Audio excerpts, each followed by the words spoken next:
सिलबट्टे पर चटनी पीसते हैं और मसाला पीसते हैं, तो इसका हमारे स्वास्थ्य से क्या संबंध है, इसके बारे में बात करते हैं। आजकल आधुनिक मशीनी युग में जो उपकरण होते हैं उन्होंने खाना बनाना बेहद आसान कर दिया है, लेकिन वो स्वाद नहीं रहा है जो पहले हुआ करता था।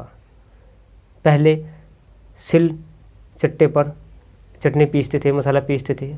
आजकल मिक्सी आ गई है, मिक्सी में पीसते हैं, ठीक है।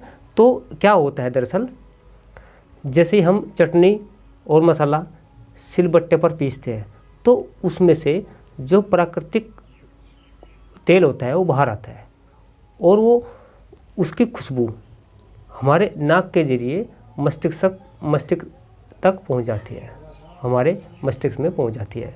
तो हमारे खाने के प्रति रुचि बढ़ती है, हमको स्वाद आता है। तो जो नेचुरल चीज़ें हैं उसकी वो हमारे शरीर में आ जाती है। लेकिन मिक्सी में ऐसे नहीं होता है, मिक्सी में उस पर दबाव नहीं बन पाता, चटनी पर और मसाले पर, ठीक है। दबाव ना पड़ने के कारण ही ऐसा हो रहा है। तो आजकल ऐसे ही चल रहा है। ये जो बातें हैं ये शहरों में तो थी, गांव में भी आ गया है, मिक्सी वगैरह गांव में भी आ गई है। तो पहले टाइम में ऐसे होता था, स्वाद बहुत गजब का होता था चटनी में, मसालों में, ठीक है, सब्जी में डालते थे तो बहुत आनंद आता था, बहुत अच्छा लगता था। लेकिन अब नहीं रहा है। तो अगर आप सिलबट्टे पर चटनी पीसेंगे, मसाला पीसेंगे, तो एक तो पेट की एक्सरसाइज होगी, क्योंकि पेट पर जो है प्रेशर पड़ेगा, ऐसे पीसते हैं, और हाथों की एक्सरसाइज होगी, ठीक है।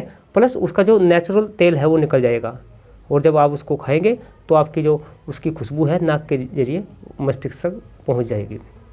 तो ऐसे होता है, तो ये प्रक्रिया होती है। तो हमेशा जो नेचुरल तरीका होता है, देसी तरीका होता है, सिलबट्टे का ही होता है, उस पर जो पिसी चटनी है वही खाए और वही मसाला जो है खाने में यूज करे। वरना जो मिक्सी वगैरह आती है इसमें सही प्रकार से प्रेशर नहीं बन पाता, ठीक है। तो आज से ही ये नियम आप लागू कर दें। अगर आपने नेचुरल तरीके से जीवन जीना है तो इस प्रकार से आप इसको यूज कर सकते हैं।